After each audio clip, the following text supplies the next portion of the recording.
Hello students, आज हम पढ़ेंगे हमारी सिविक्स की बुक क्लास 6 का चैप्टर 5 पंचायती राज।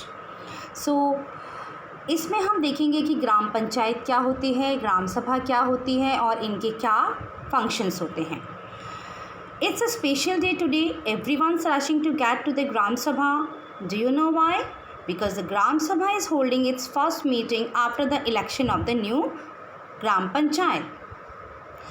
हरदास गांव के लोग ये जानने के लिए बहुत ज़्यादा उत्सुक हैं कि नई पंचायत ने उनके लिए क्या योजनाएं बनाई हैं। The people of the Hardas village are keen to find out what their new panchayat leaders have plan for the village. Gram sabha. The gram sabha meeting begins with the panchayat president who is also called the sarpanch and the members of the panchayat, the panch, presenting a plan on repairing the road that connects the village to the main highway. ग्राम सभा की meeting शुरू होती है। जो panchayat president है, जिसको कि हम सरपंच कहते हैं, पंचायत के जो सदस्य होते हैं उन्हें पंच कहा जाता है। वो 5 लोग होते हैं और उनका जो मुखिया होता है, जो हेड होता है, उसे कहा जाता है सरपंच। तो सरपंच ने लोगों को बताने शुरू किया कि सबसे पहले पंचायत किस काम को करने वाली है। तो उन्होंने कहा कि पंच ने सड़क की मरम्मत पर होने वाली जो योजनाएं हैं उनके बारे में बताना शुरू किया। इससे पहले हमें ये जानना ज़रूरी है कि ग्राम सभा होती क्या है। व्हाट इज़ ग्राम सभा? सो the gram sabha is a meeting of all adults who live in the area covered by a panchayat. यानी कि ग्राम सभा एक पंचायत के क्षेत्र में रहने वाले सभी वयस्कों की सभा होती है। हो सकता है कि उसमें सिर्फ एक गांव हो या फिर एक से ज़्यादा गांव भी हो सकते हैं, जैसा कि इस एग्जाम्पल में दिया गया है। कई राज्यों में हर गांव की ग्राम सभा की बैठक अलग होती है और इसमें एक चीज़ ऐड की गई है कि it is a meeting of all adults. ये क्षेत्र में रहने वाले सभी वयस्कों की सभा होती है। अडल्ट यानी वयस्क, यानी कि वे लोग जिनकी उम्र 18 वर्ष या उससे ज़्यादा है, वे लोग जिन्हें वोट देने का अधिकार है। दोस्त who has a right to vote, जिनका नाम वोटर लिस्ट में हो, वो सभी के सभी ग्राम सभा के सदस्य होते हैं। Now our villager called Tijia begins the meeting by saying the water problem in Hardas has become very acute. The hand pump water has gone well below the point up to which the ground has been drilled. We hardly get any water in the taps. तो इसकी शुरुआत गांव में रहने वाली तिजिया ने बोलना शुरू किया कि हरदास गांव में पानी की कमी की समस्या बहुत बढ़ गई है। हैंडपंपों का पानी ज़मीन से बहुत नीचे चला गया है। मुश्किल से हैंडपंप में थोड़ा बहुत पानी आता है। औरतों को 3 किलोमीटर दूर सूर्य नदी से पानी लेने जाना पड़ता है। तो एक मेंबर, जो गांव का मेंबर था, उसने ये सजेस्ट किया कि one member suggest piping water from the Suru and making the overhead tank in the village to increase the supply.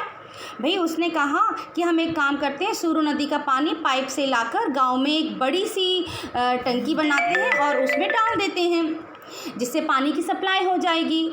मगर ये तो एकदम से ऐसा काम था जो कि बहुत ज़्यादा पैसे लगने वाले थे। तो दूसरे लोगों ने कहा कि नहीं, ये तो बहुत महंगा पड़ सकता है। उन्होंने कहा कि इस साल के लिए हैंडपम्प और गहरे कर लेते हैं और कुओं को साफ़ कर लेते हैं। तो तिजिया ने कहा no, this is not enough. We need to do something more permanent as groundwater. So levels seem to be going down every year. We are using more water than is seeping into the ground. तो तिजिया ने कहा कि इतने से काम तो चलने वाला नहीं है, हमें कुछ पक्की व्यवस्था करनी पड़ेगी, क्योंकि हर साल जो पानी का लेवल है वो नीचे गिरता जा रहा है और जितना पानी ज़मीन में रिसके जाता है हम उससे कहीं ज़्यादा उसका यूज़ कर लेते हैं। फिर एक और इंटेलिजेंट मेंबर था गाँव का, अनवर ने बताना शुरू किया। Anwar tells everyone that he has seen ways of conserving water and refilling it in a village in Maharashtra where he did once gone to the visit his brother. उसने बताना शुरू किया कि वो अपने भाई से मिलने गया था और वहाँ पर उसने देखा एक कार्यक्रम है, वाटरशेड प्रोग्राम उसे कहा जाता है, जल संवर्धन कार्यक्रम उसे कहा जाता है, और वहाँ के लोग जो है उसका इस्तेमाल करते हैं। उसने सुना था, उसने एक और चीज़ सुनी थी कि सरकार भी इसके लिए पैसा देती है और उसके भाई के गांव में लोगों ने पेड़ लगाए थे, नालों पर चेक डैम्स लगाए थे, यानी कि छोटे छोटे बांध बनाए थे, और टंकियां भी बनाई थी। लेकिन watershed management, watershed development programme आखिर में होता क्या है? It is the process of guiding and organizing the use of land and other resources in a watershed to provide desired goods and services without adversely affecting soil and water resources. Land, soil, मिट्टी और पानी के संसाधनों को बिना नुकसान पहुंचाए वो इस तरीके से वाटरशेड यानी कि उस एरिया के आसपास जो भी नदी है उसके आसपास के इलाके को वो इस तरीके से इस्तेमाल करते हैं कि पानी का अधिक से अधिक इस्तेमाल तो हो, लेकिन किसी दूसरे नेचुरल रिसोर्स को किसी तरह का नुकसान ना पहुंचे। ठीक है, तो दिस इज़ वाटरशेड डेवलपमेंट। अब हम बात करेंगे विलेज पंचायत की। So every village panchayat is divided into wards, some smaller areas. Okay. Each ward elects a representative who is known as the ward member. Her area से एक प्रतिनिधि चुना जाता है जिसे वार्ड पंच के नाम से जाना जाता है। इसके साथ पंचायत क्षेत्र के लोग मिलकर सरपंच को चुनते हैं जो पंचायत का मुखिया होता है। वार्ड पंच और सरपंच मिलकर ग्राम पंचायत को फॉर्म करते हैं जो कि 5 साल के लिए काम करती है। ग्राम पंचायत का एक सचिव होता है, एक सेक्रेटरी होता है, जो ग्राम सभा का भी सेक्रेटरी होता है। सचिव का चुनाव नहीं किया जाता। सचिव यानी सेक्रेटरी को गवर्नमेंट के द्वारा अपॉइंट किया जाता है, उसके द्वारा इलेक्ट किया जाता है। ठीक है, तो सचिव का काम होता है, what is the work of secretary? The secretary is responsible for calling the meeting of gram sabha and gram panchayat and keeping a record of the proceedings. तो सचिव का काम होता है ग्राम सभा और ग्राम पंचायत की बैठक बुलाना और जो भी चर्चा और निर्णय हुए हैं उनका रिकॉर्ड रखना। सो द नेक्स्ट आइटम या नेक्स्ट एजेंडा ऑफ ग्राम सभा, अब हम इस पर विचार करते हैं। ग्राम सभा में चर्चा के लिए अगला मुद्दा था गरीबी रेखा के नीचे आने वाले लोगों की सूची पर स्वीकृति लेना, यानी कि पॉवर्टी लाइन के नीचे जो भी लोग आ रहे हैं उनके बारे में डिस्कशन होना। ये था ग्राम सभा का दूसरा agenda, BPL, below poverty line. इसके बारे में चर्चा अब होनी थी। तो जैसे ही जो लिस्ट पढ़ी जा रही थी और उस लिस्ट में जो भी नाम थे वो जैसे ही पढ़ने शुरू हुए, लोगों में आपस में खुसर पुसर होने लगी, जैसे आप लोग भी कई बार क्लास में करते हैं। तो सबने कहा, अरे नटवर ने हाल ही में तो एक कलर टेलीविज़न खरीदा है और उसके बेटे ने एक नई मोटरसाइकिल ली है, वो कैसे BPL में आ सकता है, वो कैसे गरीबी रेखा में आ सकता है? Natwar has just bought a colour TV and his son has sent him a new motorcycle. How can be below the poverty line? Surajmal matters to the person sitting next to him. Surajmal ने अपने पास बैठे आदमी से धीरे से कहा। सरोज ने सुखीबाई से कहा, बिरजू का नाम तो इस लिस्ट में है ही नहीं भाई, उसके पास तो इतनी ज़मीन भी नहीं है और इस सूची में तो सिर्फ गरीब लोगों का नाम होना चाहिए। ओम प्रकाश एक मज़दूर है, उसके पास बिल्कुल ज़मीन नहीं है, वो बड़ी मुश्किल से अपना गुजारा चला पाता है, लेकिन इस लिस्ट में तो उसका नाम है ही नहीं। सुखीबाई ने कहा, तुम्हें तो पता ही है कि नटवर और बिरजू अमीर चंद के दोस्त हैं। वो लोग आपस में डिस्कस करने लगे, you know that both Natwar and Birju are friends of Amir Chand. Who can counter अमीर चंद पावर? अब बताओ, अमीर चंद को जो है, अमीर चंद के सामने आखिर कौन बोल सकता है? अमीर चंद तो एक बहुत ही पावरफुल आदमी है ना भाई, उसके सामने तो कोई बोल नहीं सकता। अमीर चंद पहले गांव का ज़मींदार था और इस समय भी बहुत सारी ज़मीनों का मालिक जो है वो अमीर चंद है। लेकिन हमें, उन्होंने सबने कहा ठीक है, अमीर चंद ने कुछ लोगों का नाम लिस्ट में डलवाया, लेकिन भाई हमें ओम प्रकाश का नाम तो लिस्ट में डलवाना ही चाहिए, वो गरीब है। उन्होंने कहा, भाई सीधी सी बात है, Om Prakash names put in this BPL। The sarpanch, panchayat president, sarpanch यानी कि पंचायत प्रेसिडेंट यानी कि उस पंचायत का मुखिया। So the sarpanch notice people whispering, भाई उसने देख लिया कि लोग खुसर पुसर कर रहे हैं, तो उसने कहा कि अगर किसी को कुछ कहना है तो कहे। सरोज ने सूरजमल को कहा कि भाई तुम पूछो नटवर और बिरजू के बारे में, लेकिन सूरजमल चुप रह बैठा रहा। क्यों चुप बैठा रहा पता है?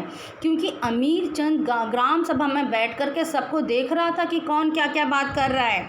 तो भैया सूरजमल उससे डर गया और उसने नाम नहीं लिया। दूसरे लोगों ने भी माना कि भाई ओम प्रकाश का परिवार बहुत गरीब है।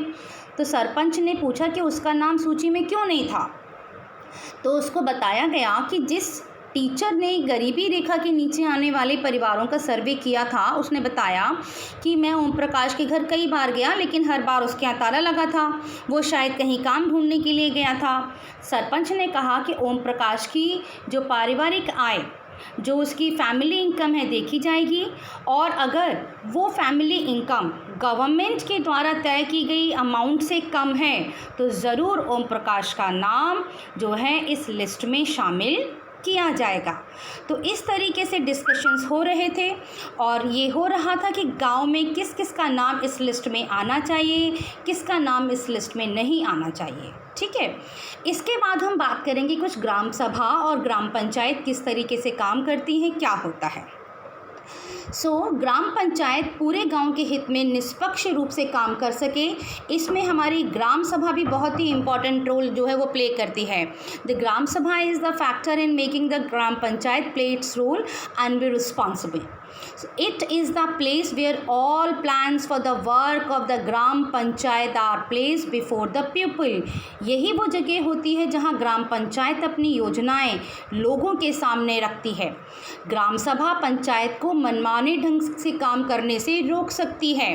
द ग्राम सभा prevents the panchayat from doing wrong things like misusing of money और फेवरिंग सर्टेन पीपल, जैसे पैसों का मिसयूज़ या कोई गलत काम ना हो, इसकी निगरानी भी करती है। इस तरह से ग्राम सभा चुने हुए प्रतिनिधियों पर नज़र रखने और लोगों के प्रति उन्हें जिम्मेदार और जवाबदेह बनाने में भी बहुत ही महत्वपूर्ण भूमिका निभाती है। Now the gram panchayat. अब हम बात करेंगे ग्राम पंचायत की। तो ग्राम पंचायत क्या है और ये कैसे काम करती है। ग्राम पंचायत की नियमित रूप से बैठक होती है। उसका मुख्य काम उसके क्षेत्र में आने वाले गांव में विकास कार्यक्रम लागू करवाना होता है। जैसा कि अभी हमने पढ़ा कि ग्राम सभा ही पंचायत के काम को स्वीकृति देती है, तभी पंचायत अपना काम कर पाती है। आप एक फ़ोटो देख रहे हैं यहाँ पर, the two village punchs from Maharashtra who were awarded the Nirmal Gram Puraskar in 2005 for the excellent work done by them in panchayat. इन्हें अपनी पंचायत में उल्लेखनीय काम करने के लिए निर्मल ग्राम पुरस्कार से 2005 में सम्मानित किया गया था। Now see the work of gram panchayat. ग्राम पंचायत के क्या क्या काम होते हैं।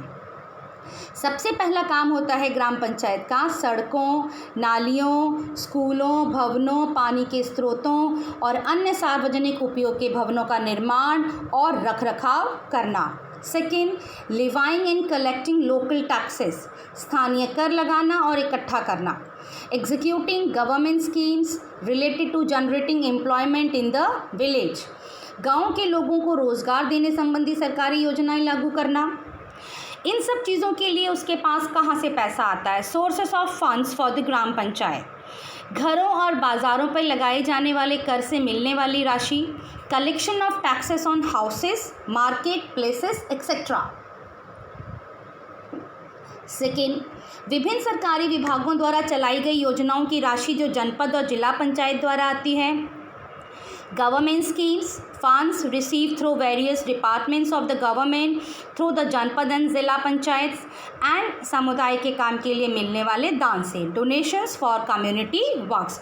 तो इन सब से जो है उसके पास पैसा आता है और वो काम करती है। इसके बाद अब हम बात करेंगे, let's see what the Hardas gram panchayat was able to do. ठीक है, अब हम देखेंगे कि किस तरीके से हरदास गांव की पंचायत ने अपने यहाँ की समस्याओं को सुलझाने की कोशिश की। कुछ राज्यों में ग्राम सभाएं काम कराने के लिए समितियां बनाती हैं। उदाहरण के लिए क्या कहते हैं, निर्माण समिति यानी कि कंस्ट्रक्टेड कमेटी होती है उसके यहाँ पर। और इसी तरीके से बहुत सारे काम जो हैं अपने लोकल लेवल पर ही ये सारी की सारी पंचायतें करती हैं, जिससे कि काम को अच्छे तरीके से चलाया जा सके। है ना। तो कुछ राज्यों में तो इस तरीके से समितियां बनाई जाती हैं।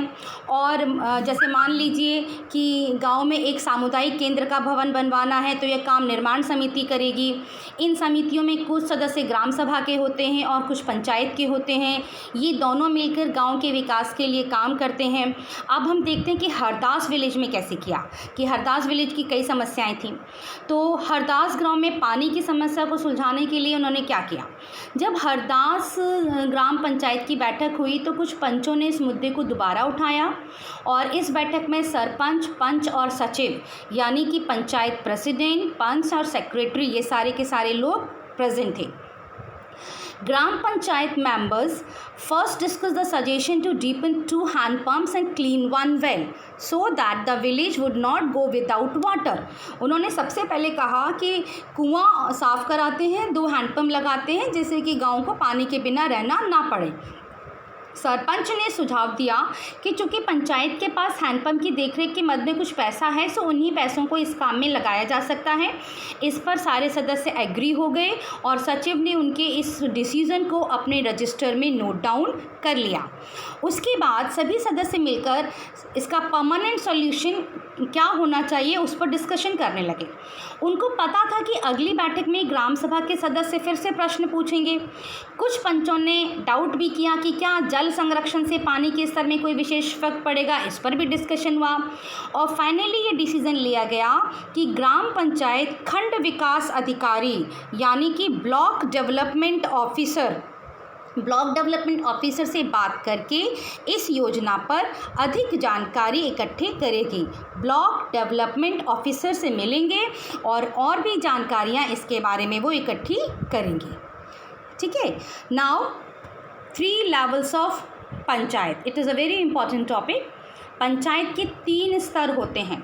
अभी हमने देखा ग्राम सभा। ग्राम सभा के लिए किसी का कोई इलेक्शन नहीं होता है। हर कोई व्यक्ति जो गांव का सदस्य है और 18 साल से ऊपर होता है वो ग्राम सभा का मेंबर होता है। लेकिन ग्राम पंचायत के लिए चुनाव होते हैं और उसमें चुने हुए लोग ही आते हैं, जिसमें जो मुखिया होता है वो बनता है पंचायत प्रेसिडेंट या फिर जिसे कि सरपंच कहा जाता है। तो सबसे पहला स्तर अगर हम डेमोक्रेटिक गवर्नमेंट का माने तो वो होता है इस पंचायती राज सिस्टम में, वो होता है सबसे पहले लेवल पर आती है हमारी ग्राम पंचायत। ग्राम पंचायत ग्राम सभा के प्रति जवाबदेह होती है क्योंकि ग्राम सभा के लोग ही उसको चुनते हैं। पंचायती राज व्यवस्था में लोगों की भागीदारी 2 और स्तरों पर होती है। ग्राम पंचायत के बाद दूसरा स्तर विकास खंड का होता है जिसे कहा जाता है जनपद पंचायत या फिर उसे कहा जाता है पंचायत समिति। पंचायत समिति में कई ग्राम पंचायतें होती हैं और पंचायत समिति के ऊपर होती है जिला परिषद या फिर जिला पंचायत। आप लोग देख सकते हैं यहाँ पर जिला परिषद या फिर जिला पंचायत। ठीक है। तो जिला परिषद एक जिले के स्तर पर विकास की योजनाएं बनाती है। पंचायत समिति की मदद से जिला परिषद सभी पंचायतों में आवंटित राशि के वितरण की व्यवस्था करती है। It also regulates the money distribution among all the gram panchayats. Within the guidelines given in the constitution, each state in the country has its own laws with regard to panchayats. The idea is to provide more and more space for people to participate and raise their voice. इसके पीछे मुख्य विचार यही है कि अपने गांव की व्यवस्था में लोगों की भागीदारी बढ़े और उन्हें अपनी आवाज़ उठाने के लिए ज़्यादा से ज़्यादा मौके मिले। So that's all your chapter. Hope you will understand it.